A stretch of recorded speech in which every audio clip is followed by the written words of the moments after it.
Good morning everyone.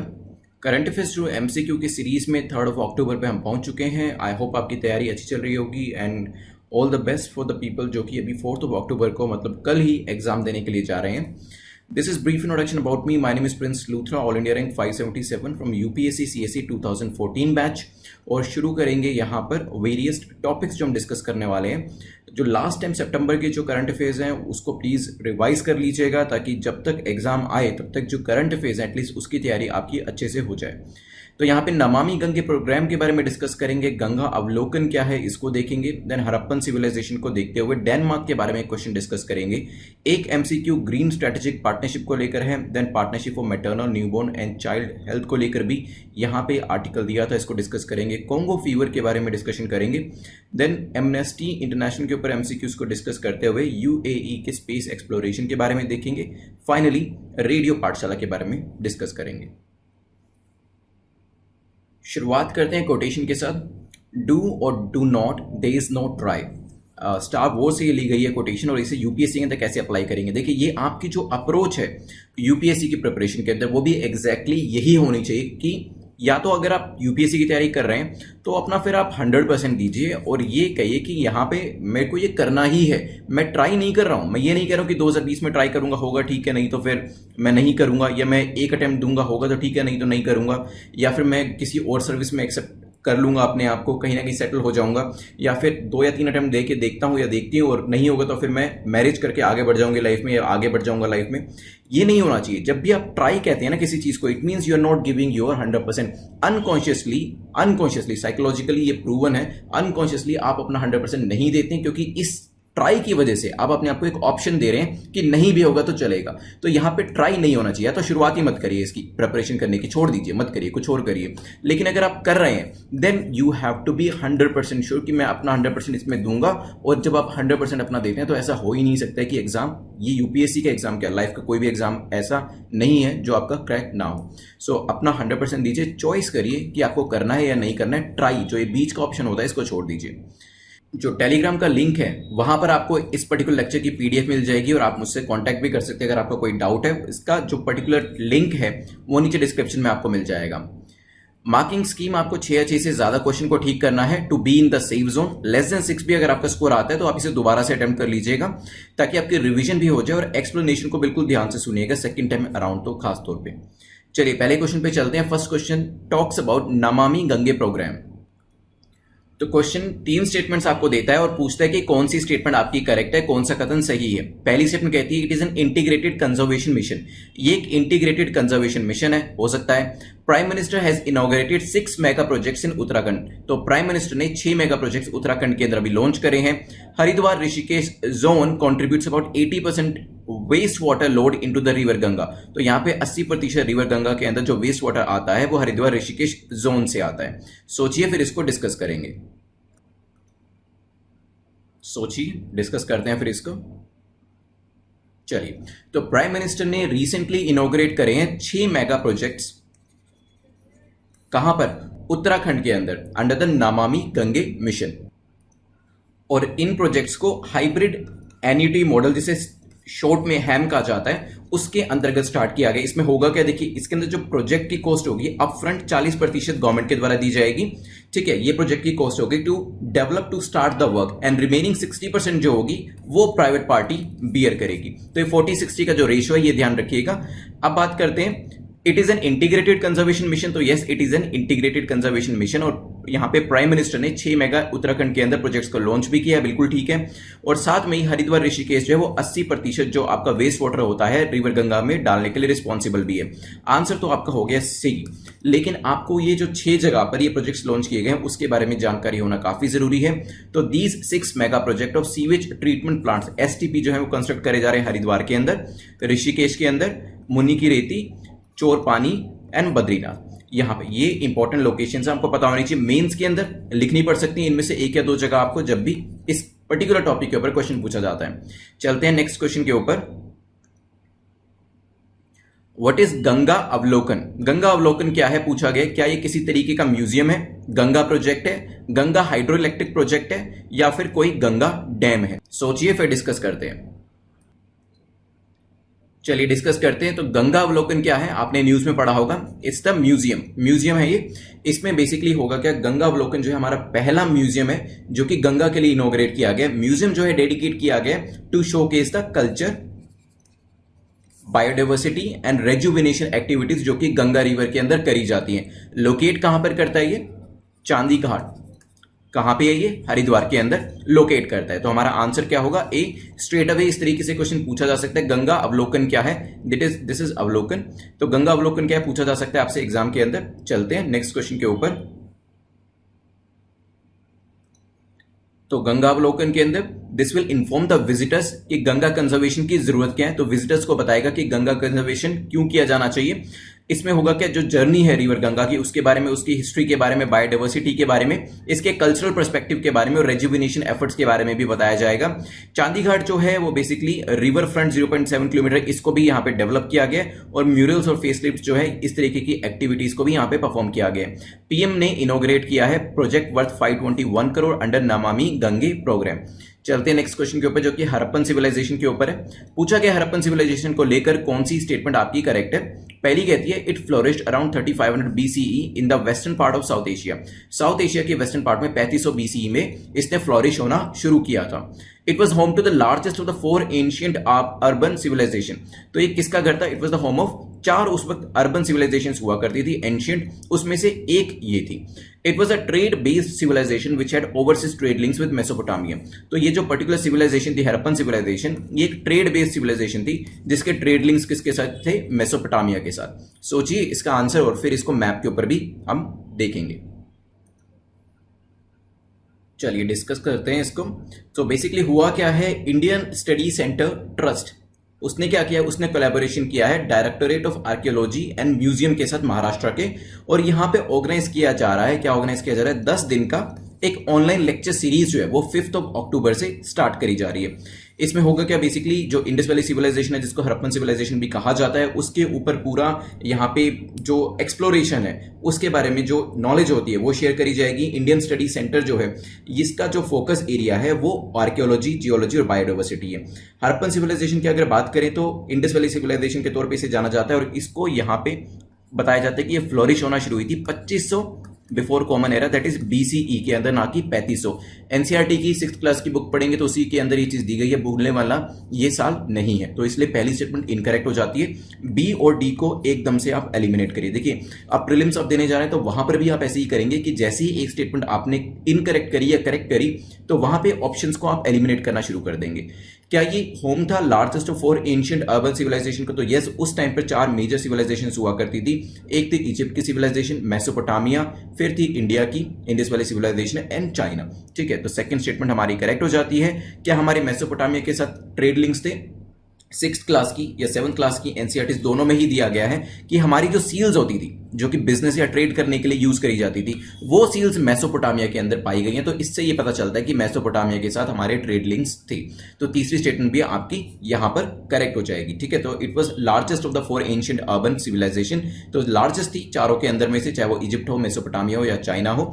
तो यहां पे इसके अलावा जो चीज जानने वाली है कि इंडस वैली सिविलाइजेशन क्यों कहा जाता है इसको, क्योंकि एक बार आप यहां पे मैप पे देखिए, so this is the Indus river, इसके आसपास ही इस सिविलाइजेशन का पूरा फ्लोरिशमेंट हुआ था। इसी वजह से इस हड़प्पन सिविलाइजेशन को इंडस वैली सिविलाइजेशन भी कहा जाता है। साथ में ही 1924 में एक और फैक्ट याद रख लीजिए, जॉन मार्शल जो थे director general of archaeological survey of India pre independence period के अंदर, उन्होंने डिस्कवरी करी थी इस पर्टिकुलर सिविलाइजेशन की, इंडस वैली सिविलाइजेशन की, और अनाउंस किया था इसको।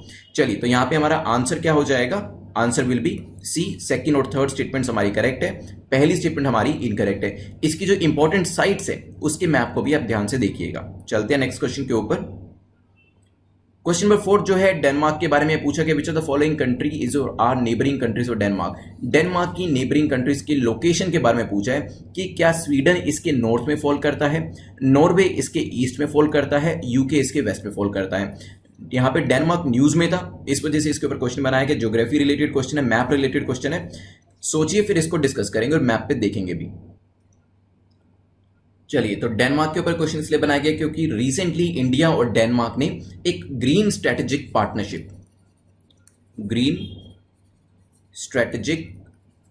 पार्टनरशिप जो है इसको लॉन्च किया है ताकि सस्टेनेबल सॉल्यूशंस जो है वो प्रोवाइड करे जा सके इंडिया को। ठीक है, दूसरा मैप देखते हैं। So this is Sweden. Sweden Denmark के नॉर्थ में है, इवन नॉर्वे भी इसके नॉर्थ में है और यूके इसके वेस्ट में है। तो स्वीडन जो है क्या वो नॉर्थ में है? बिल्कुल ठीक है, स्वीडन इसके नॉर्थ में है, लेकिन नॉर्वे भी तो नॉर्थ में ही है, तो सेकंड स्टेटमेंट इनकरेक्ट हो जाती है। यूनाइटेड किंगडम जो है इसके वेस्ट में है, तो ये बिल्कुल करेक्ट है। आंसर क्या हो जाएगा? Answer will be B. तो मैप रिलेटेड क्वेश्चन आप तभी कर पाएंगे अगर आपके रूम में मैप लगा है और 5 से 10 मिनट आप उसे रोज देखते हैं, इस तरीके से अपनी विजुअल मेमोरी को क्रिएट करने की कोशिश करते हैं। चलते हैं नेक्स्ट क्वेश्चन के ऊपर, जो कि ग्रीन स्ट्रेटेजिक पार्टनरशिप को लेके है। पूछा गया ग्रीन स्ट्रेटेजिक पार्टनरशिप को लेकर कौन सी स्टेटमेंट आपकी करेक्ट है। पहली स्टेटमेंट कहती है the partnership will focus on expanding economic ties, green growth and cooperation on global challenges such as climate change. तो ये जो पार्टनरशिप होगी उसका फोकस किस पे रहेगा? इकोनॉमिक टाइज के ऊपर, ग्रीन ग्रोथ के ऊपर and cooperation and global challenges जैसे कि क्लाइमेट चेंज के ऊपर। Spanish companies with niche technologies and expertise have offered to help India in meeting its pollution air pollution control targets. तो यहाँ पे स्पेनिश कंपनीज जो है जिनके पास इससे रिलेटेड टेक्नोलॉजी है, एक्सपर्टीज है, वो इंडिया की इसमें हेल्प करने वाली है। सोचिए फिर डिस्कस करते हैं। चलिए डिस्कस करते हैं। देखिए अगर आप स्टेटमेंट देखें ग्रीन स्ट्रेटेजिक पार्टनरशिप, ये भी हमने पिछले ही क्वेश्चन में देखा, क्वेश्चन नंबर 4 में। अगर पहली स्टेटमेंट देखें काफी कॉमन सेंसिकल है, क्योंकि ग्रीन स्ट्रेटेजिक पार्टनरशिप के अंदर हम अपनी इकोनॉमी और अपने एनवायरमेंट दोनों का ही ध्यान रखते हुए चलेंगे, तो पहली स्टेटमेंट हमारी ठीक हो जाती है। और पीछे मैंने आपको बताया था कौन सी कंट्री इसमें इन्वॉल्व है, डेनमार्क। सो दानिश कंपनीज जो होंगी वो इंडिया में आएंगी निश टेक्नोलॉजी के साथ, ना कि स्पेनिश कंपनी। तो सेकंड स्टेटमेंट इनकरेक्ट हो जाती है, आंसर विल बी सिंपली ए। तो दानिश कंपनीज जो है वो इंडिया में आएंगी, यहां पे एयर पोल्यूशन को कैसे कंट्रोल करना है, कैसी कैसी टेक्नोलॉजी प्रोवाइड करके वो अपनी कंट्रीज को क्लीन रखते हैं, स्टबल बर्निंग जैसे इशू जो इंडिया के अंदर खासतौर पे सबसे ज्यादा प्रॉब्लम क्रिएट करते हैं, उनको कैसे सॉर्ट आउट करना है, साथ में ही कोविड-19 के टाइम पे जो हमारे एनवायरमेंट के ऊपर इंपैक्ट हुआ है उसको कैसे काउंटर करना है, और साथ में ही कॉपरेशन कैसे करनी है वाटर एफिशिएंसी और वाटर लॉस को लेकर, ये सब चीजें इसके अंदर डिस्कस करी गई। तो यहां पे दो कौन सी कंट्रीज इन्वॉल्व है, इंडिया एंड डेनमार्क। चलिए सो प्री कम मेंस का जो हमारा प्रोग्राम है लॉन्च हो चुका है, उसमें वेरियस सीरीज जो है उसके एमसीक्यूज आपको प्रोवाइड किए जाते हैं। टेस्ट सीरीज भी इसके अंदर अवेलेबल है।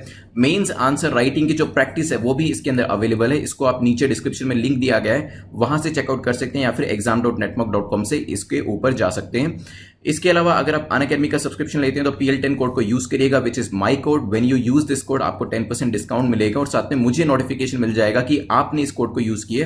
Then I will add you in my WhatsApp group, जहां पर आपको आपकी प्रिपरेशन से कंसर्निंग जो भी इशू आता है वो आप मुझसे डायरेक्टली पूछ सकते हैं, and we will sort that out. चलिए क्वेश्चन नंबर 6 को देखते हैं, जो कि partnership for maternal newborn and child health को लेकर है। पूछा गया इसको लेकर कौन सी स्टेटमेंट आपकी करेक्ट है, कौन सा कथन आपका सही है। पहली स्टेटमेंट कहती है the event was co-hosted by White Ribbon Alliance that is WRA and Every Woman Every Child EWEC। हो सकता है। थीम क्या है इस बार, protecting gains in the reproductive maternal and child health from the COVID pandemic, ये theme हो सकता है। Union Ministry for Health and Family Welfare participated in the event. सोचिए फिर डिस्कस करेंगे। तो recently partnership for maternal newborn and child health जो है इसको ऑर्गेनाइज किया गया, जिसके अंदर union ministry of health and Family welfare ने पार्टिसिपेट किया। इस बार का जो थीम था वो था protecting gains in reproductive maternal and child health. तो यहाँ पे मैटरनल हेल्थ के ऊपर ध्यान देना है, फोकस करना है, और साथ में चाइल्ड हेल्थ के ऊपर भी ध्यान दिया गया अमिट्स कोविड पेंडेमिक के टाइम पे। ये जो थीम चूज किया गया है ये भी बिल्कुल सही चूज किया गया और करेक्ट थीम है। इवेंट को को-होस्ट किया है WRA एंड EWEC ने। तो तीनों स्टेटमेंट्स हमारी करेक्ट होने की वजह से आंसर हमारा हो जाएगा बी। चलते हैं नेक्स्ट क्वेश्चन के ऊपर। नेक्स्ट क्वेश्चन नंबर 7 है, बात करता है कोंगो फीवर के बारे में। पूछा गया कोंगो फीवर को लेकर कौन सी स्टेटमेंट आपकी इनकरेक्ट है, गलत पूछा आपसे, तो बिल्कुल ध्यान से आंसर करिएगा इसका। फर्स्ट स्टेटमेंट कहती है it was first discovered in China in 1944। 1944 में सबसे पहले चाइना में इसे फाइंड आउट किया गया था। It is caused by monkey virus. Monkey virus से ये बेसिकली फैलता है। It is endemic in all of Africa, the Balkans, the Middle East and the Asia. तो बल्कान रीजन के अंदर, मिडल ईस्ट के अंदर, एशिया के अंदर और साथ में अफ्रीका के अंदर ये एंडेमिक तौर पे पाया जाता है। सोचिए फिर डिस्कस करते हैं। चलिए डिस्कस करते हैं। इनकरेक्ट आपको बताना था कोंगो फीवर के बारे में। तो पहली बार इसे क्रीमिया के अंदर डिस्कवर किया गया था 1944 के अंदर। So it is not China, it is Crimea. तो पहली स्टेटमेंट आपकी इनकरेक्ट हो जाती है। एंड ये फैलता कैसे, it is caused bye tick born. जो टिक्स होती हैं, जो मैं दिखाऊंगा आपको नेक्स्ट स्लाइड के अंदर, टिक बॉर्न वायरस होता है जिसे नैरो वायरस कहते हैं और ये बोनियाविराइडे फैमिली से आती है। तो सेकंड स्टेटमेंट मंकी से नहीं होता है, तो सेकंड स्टेटमेंट इनकरेक्ट हो जाती है। ये क्या एंडेमिक है? अफ्रीका की बात करें, मिडिल ईस्ट, एशिया, बाल्कन्स की बात करें तो ये स्टेटमेंट हमारी बिल्कुल ठीक है। आंसर क्या हो जाएगा? बी, क्योंकि आपको इनकरेक्ट बताना था। अब इसके बारे में कुछ और चीजें देख लीजिए यहां पर। तो ये फैलता कैसे है? टिक से फैलता है, ये एनिमल्स में भी जा सकता है और फिर ट्रांसमिट होकर ह्यूमन बींग्स के अंदर भी आता है। चलते हैं नेक्स्ट क्वेश्चन के ऊपर, विच इज क्वेश्चन नंबर 8, जो कि एमनेस्टी इंटरनेशनल के बारे में है। रिसेंटली काफी न्यूज में थी, रादर कंट्रोवर्सी में थी। Controversy is not that important for us. Mains के लिए एक क्वेश्चन बनाया जा सकता है वहां पर, बट यहां पे फिलहाल के लिए प्रीलिम्स के लिए क्या इंपॉर्टेंट है? It is an international non governmental organization. क्या ये एनजीओ है इंटरनेशनल लेवल का? हो सकता है। It was founded in New York इन 1961, 1961 में न्यूयॉर्क में फाउंड किया गया था। It has its registered office in Bangalore, Bangalore में इसका एक रजिस्टर्ड ऑफिस भी है। सोचिए, फिर डिस्कस करते हैं। चलिए, तो एमनेस्टी इंटरनेशनल अभी कंट्रोवर्सीज में फंस चुकी है काफी। यहां पे ह्यूमन राइट्स ऑपरेशन जो है इसको इंडिया में अपने रोकने पड़े हैं, क्योंकि गवर्नमेंट ऑफ इंडिया ने इसके अकाउंट को कर दिया है फ्रीज और सीबीआई की इंक्वायरी भी इसके अगेंस्ट में शुरू कर दी है। It is an international non governmental organization जिसे लंदन में 1961 में स्टार्ट किया गया था। New York is not correct. पहली स्टेटमेंट आपकी ठीक हो जाती है, उसका रजिस्टर्ड ऑफिस जो है वो बेंगलोर में है। तो यहां पे पहली और तीसरी स्टेटमेंट ठीक है, आंसर हो जाएगा 1 और 3। ऑलरेडी नोबेल प्राइज भी फॉर पीस इसको 1977 में दिया जा चुका है। और यहां पे जो पूरी कंट्रोवर्सी है उसको मेंस में मैंने एक क्वेश्चन बनाया, जो हमारी मेंस की टेस्ट सीरीज शुरू होने वाली है 2 दिन के अंदर। इसके ऊपर जो एनजीओज जो है इनको लेकर अभी आपने देखा होगा एफसीआरए करके एक एक्ट भी अमेंड किया गया, फॉरेन कंट्रीब्यूशन रेगुलेशन एक्ट। इसको लेकर काफी इंपॉर्टेंट क्वेश्चन जो है मेंस के लिए बनता है और इवन इंटरव्यू में भी पूछा जा सकता है, जो कि मेंस की टेस्ट सीरीज में मैंने डाला है। तो यहां पे आंसर हमारा ए हो जाएगा। चलते हैं नेक्स्ट क्वेश्चन के ऊपर। क्वेश्चन नंबर 9 बात करता है यूएई के स्पेस एक्सप्लोरेशन के बारे में। पूछा गया यूएई का स्पेस एक्सप्लोरेशन को लेकर कौन सी स्टेटमेंट आपकी करेक्ट है, कौन सा कथन आपका सही है। रिसेंटली हुआ क्या है, यूएई ने डिसाइड किया है कि वो अपने स्पेस क्राफ्ट को मून पर भेजेगा 2024 में, and this will be the unmanned spacecraft. ठीक है, पहली स्टेटमेंट कहती है they launched a Mars probe named Amal that is hope from Japan. Japan से उन्होंने अमल को भेजा था, हो सकता है। It mark the Arab world's first interplanetary mission. तो अरब कंट्रीज जो है उनका पहला ये इंटरप्लेनेटरी मिशन था। They have also set a goal to build a human colony on Mars by 2117, 2117 तक, मतलब 2117 तक, 2117 तक वो कह रहे हैं, अराउंड 100 साल की बात कर रहे हैं, 100 साल तक वो मार्स के ऊपर अपनी कॉलोनी को एस्टैब्लिश कर लेंगे। सोचिए, फिर इसको डिस्कस करते हैं। चलिए, तो यहां पे जो रोवर डिसाइड किया गया उसका नाम है रशीद, जो 2024 में वो भेजने वाले हैं। और ये शेख रशीद बिन सईद अल मुक्तम, जो कि उनके ओरिजिनल फाउंडर हैं, रूलर ऑफ द यूएई, उनके नाम पर रखा गया है। ठीक है, अब यूएई के स्पेस एक्सप्लोरेशन के बारे में पढ़ लेते हैं। होप के बारे में अगर आपको याद हो तो हमने इसके बारे में पढ़ा था। अगर वैसे देखा जाए इंपॉर्टेंट इसलिए क्योंकि 4-5 कंट्रीज ऐसी हैं जो कि स्पेस के मिशंस को लेकर न्यूज में रहती है। वो यूएस है, फिर रशिया न्यूज में रहती है, रशिया के अलावा इंडिया न्यूज में रहती है, चाइना न्यूज में रहती है, इजराइल न्यूज में रहती है। तो यही कुछ 4-5 कंट्रीज हैं, इवन कुछ यूरोपियन कंट्रीज भी हैं, वही न्यूज में रहती है इन चीजों को लेकर। लेकिन पहली बार अरब कंट्रीज जो है उसमें से एक प्लेयर यहां पे निकल के आया है। तो ये अरब वर्ल्ड का पहला इंटरप्लेनेटरी मिशन जो है होने वाला है। इन्होंने लॉन्च किया था मार्स प्रोब को लॉन्च किया था। तो ये स्टेटमेंट भी बिल्कुल ठीक है। और 2117 तक, मतलब 2117 तक वो कह रहे हैं कि हम एक ह्यूमन कॉलोनी जो है मार्स के ऊपर बसा लेंगे। ये स्टेटमेंट भी इनकी ठीक है, आंसर हो जाएगा डी। चलते हैं नेक्स्ट क्वेश्चन के ऊपर, जो कि रेडियो पाठशाला को लेकर है। पूछा गया है कि रेडियो पाठशाला इनिशिएटिव जो है वो किस स्टेट ने स्टार्ट किया है, क्या मिशन है वो तो हम देखेंगे, बट पहले तमिलनाडु ने, बिहार, केरला, उड़ीसा, फिर इसको डिस्कस करेंगे। चलिए, काफी इंपॉर्टेंट क्वेश्चन लगा मेरे को। देखिए, जब आप अपने एरिया में डीसी बन जाते हैं, एडीसी बन जाते हैं, इस तरीके के नोवल सॉल्यूशंस आपको सोचने पड़ेंगे। देखिए, कोविड के टाइम पे क्या हुआ, जो अर्बन एरियाज थे, सिटी एरियाज थे, जो कि middle class, lower middle class या रिच लोग थे, वहां पर तो एजुकेशन ऑनलाइन मीडियम के थ्रू पहुंच गई, क्योंकि वहां पे नेट भी अवेलेबल था, जो कंप्यूटर्स हैं, लैपटॉप्स हैं, आपके पास जो मोबाइल फोन्स होते हैं, हाईएस्ट टेक्नोलॉजीज के जो आपके स्मार्टफोन्स होते हैं, वो सब चीज अवेलेबल थी और इस वजह से ऑनलाइन क्लासेस उनको दी गई। लेकिन at the same time rural areas में पुअर चिल्ड्रन, इनके पास ना नेट अवेलेबल था, ना इनके पास टेलीविजन अवेलेबल था। यहाँ पे जो कंप्यूटर्स, लैपटॉप्स या स्मार्टफोन्स हैं वो तो आप भूल ही जाइए, ठीक है। तो क्या हो, इससे तो पहले से ही रूरल अर्बन डिवाइड काफी ज्यादा है, टेक्नोलॉजी डिवाइड काफी ज्यादा है। और फिर एक तरफ आप बच्चों को एजुकेशन दे रहे हैं, अर्बन एरियाज के बच्चों को, मिडिल क्लास हायर क्लास के बच्चों को, लेकिन जो इकोनॉमिकली वीकर सेक्शन है, जो रूरल एरियाज में रहने वाले बच्चे हैं, वो पिछड़ते जा रहे हैं, क्योंकि उनका एक साल तो कोविड की वजह से यहाँ पे वेस्ट हो जाएगा। तो यहाँ पे उड़ीसा गवर्नमेंट ने एक नोवेल सॉल्यूशन निकालते हुए रेडियो पाठशाला स्टार्ट करी, रेडियो के थ्रू उनको लेक्चर्स देना शुरू किया। ऑल इंडिया रेडियो, आप सभी इनमें इसको सुनते होंगे, इसमें एक दो प्रोग्राम्स काफी अच्छे आते हैं, इवन यूपीएससी पर्सपेक्टिव से भी। तो यहां पर ऑल इंडिया रेडियो को स्टार्ट किया गया ताकि क्लासरूम इंस्ट्रक्शंस जो हैं वो 3 घंटे के प्रोग्राम्स के अंदर यहां पे दी जा सके। और आपको पता है ऑल इंडिया रेडियो के अलावा वैसे जो आपका जो रेडियो चैनल्स हैं वो स्टेट स्पेसिफिक भी होते हैं, तो ये भी आप चीजें यूज कर सकते हैं। अगर आप कहीं पे भी डीसी या एडीसी हैं और अगर आपको एजुकेशन अपने डिस्ट्रिक्ट में पहुंचानी है तो डिस्ट्रिक्ट का कोई रेडियो चैनल स्टार्ट करवा सकते हैं, या फिर स्टेट लेवल पे जो सर्विसेज होती हैं स्टेट चैनल्स की, स्टेट रेडियो चैनल्स की फ्रीक्वेंसीज की, उसको आप ले सकते हैं ताकि जो एजुकेशन है वो पहुंचाई जा सके आपके एरिया के बच्चों के पास। चलिए, तो यहां पे आंसर हमारा डी है। काफी अच्छा इनिशिएटिव उड़ीसा ने स्टार्ट किया और मुझे लगता है कि बाकी स्टेट्स को भी इसको फॉलो करना चाहिए। डी हमारा यहां पे करेक्ट आंसर है। आप देख सकते हैं इस तरीके से बच्चे अपनी एजुकेशन को यहां पर कंप्लीट करने वाले हैं। अब हम 2 मिनट के अंदर रिवाइज करेंगे, फिर क्वेश्चन ऑफ द डे हमारा क्या है उसको देखेंगे, और जिन्होंने लास्ट टाइम में करेक्ट आंसर दिया था विनर ऑफ द डे के बारे में भी यहां पर देखने वाले हैं। चलिए, शुरुआत हुई थी नमामि गंगे प्रोग्राम से। प्राइम मिनिस्टर ने उत्तराखंड के अंदर कुछ यहाँ पे इनिशिएटिव जो है वो लॉन्च किए हैं। सीवेज ट्रीटमेंट प्लांट्स जो है वो कहाँ पे लेके आए हैं, हरिद्वार, ऋषिकेश, मुनि की रेती, चोरपानी, बद्रीनाथ के अंदर। फिर गंगा अवलोकन के बारे में देखा था। दिस इज द म्यूजियम जो स्टार्ट किया गया है ताकि लोगों को इन्फॉर्मेशन दी जा सके, नॉलेज दी जा सके। गंगा के अंदर इसके कल्चरल और हिस्टोरिकल एस्पेक्ट्स क्या हैं उसके बारे में भी लोगों को जानकारी दी जा सके। Harappan civilization, Indus valley civilization के बारे में देखा था। 2500 BC याद रखिएगा। जितनी भी चारों अर्बन यहाँ पे सिविलाइजेशन थी सब में से ये बड़ी थी, और मेसोपोटामिया के साथ ट्रेड लिंक्स भी हमारे पाए गए हैं। मैप की लोकेशंस काफी इंपॉर्टेंट है।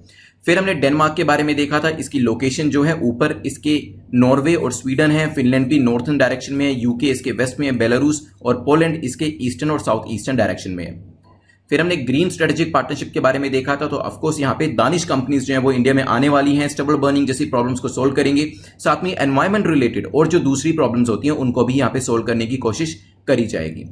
देन इसके बाद क्वेश्चन नंबर 6 पे हम चले थे। क्वेश्चन नंबर 6 में हमने देखा था partnership for maternal, newborn and child health. इसमें जो यहाँ पे को-होस्ट किया था WRA ने किया था, EWEC ने, और यहाँ पे union ministry of health and Family welfare ने इसके अंदर पार्टिसिपेट किया था। देन डिस्कशन हमारा आगे बढ़ा था कोंगो फीवर के बारे में। तो यहाँ पे इसको क्रीमा में फाउंड किया गया था 1944 के अंदर। टिक्स की वजह से ये होता है और अफ्रीका, मिडल ईस्ट, एशिया के अंदर ये पाया जाता है। तो यहाँ पे जो टिक्स होती हैं वो उनके थ्रू ये एनिमल्स और ह्यूमन बींग्स के अंदर ट्रांसमिट हो सकता है। एमनेस्टी इंटरनेशनल कंट्रोवर्सी मेंस में पूछेंगे, बट यहां पर इंटरनेशनल नॉन गवर्नमेंटल ऑर्गेनाइजेशन है, लंदन 1961 में एस्टैब्लिश किया गया था। ऑफिस इसका बेंगलोर में भी है। अभी सीबीआई इंक्वायरी जो है वो स्टार्ट कर दी गई है इसके अगेंस्ट में। देन यूएई का स्पेस एक्सप्लोरेशन होप ऑलरेडी जा चुका है और 2117 तक कह रहे हैं कि मार्स के अंदर ह्यूमन कॉलोनी अपनी बसा देंगे। अरब कंट्रीज में पहली कंट्री ये निकल के आई है। रेडियो पाठशाला, इसलिए मैं आपको कहता हूं जब भी पढ़ें तो ऑलरेडी ये सोच के पढ़ें कि आप कलेक्टर बन चुके हैं, आप आईएएस क्रैक कर चुके हैं, क्योंकि इस माइंडसेट के साथ पढ़ेंगे तो ही इसी तरीके की चीजों को सोच पाएंगे और इस तरीके की चीजों को याद भी रख पाएंगे, क्योंकि आगे चल के आपको यही सारे इनिशिएटिव जो हैं, जैसे कि ये रेडियो पाठशाला उड़ीसा में स्टार्ट किया गया, अपने अपने डिस्ट्रिक्ट में जाके इंप्लीमेंट कर रहे हैं। तो इसी वजह से बिल्कुल उस माइंडसेट में चले जाइए that you have already become the IAS officer. तैयारी कर रहे हैं, मुझे पता है सोचना थोड़ा सा मुश्किल होगा, लेकिन अगर उस माइंडसेट में एक बार चले जाते हैं ना तो आपकी हर चीज, हर आपका जो पर्सपेक्टिव होगा ना वो एक डिस्ट्रिक्ट कलेक्टर जैसा हो जाएगा।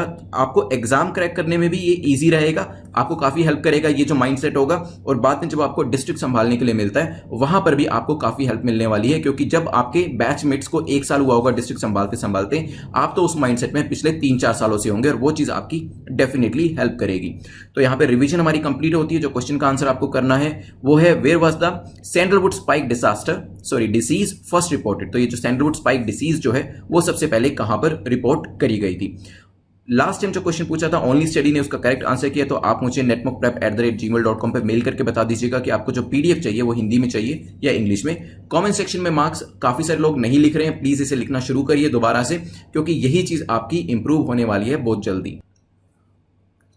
पीडीएफ इसकी जो है वो टेलीग्राम का लिंक नीचे दिया है, उससे ले लीजिएगा। और बहुत सारे लोग कह रहे थे कि उनको नोटिफिकेशन नहीं मिलता है, जो एनसीईआरटी के वीडियोस आने वाले हैं उसका भी फिर हो सकता है ना मिले अगर आपने बेल आइकन को प्रेस नहीं किया, क्योंकि बेल आइकन प्रेस नहीं होगा तो नोटिफिकेशन वीडियोस के आपको नहीं मिल पाएंगे, चाहे वो करंट अफेयर्स हो, एनसीईआरटी हो, लक्ष्मीकांत हो।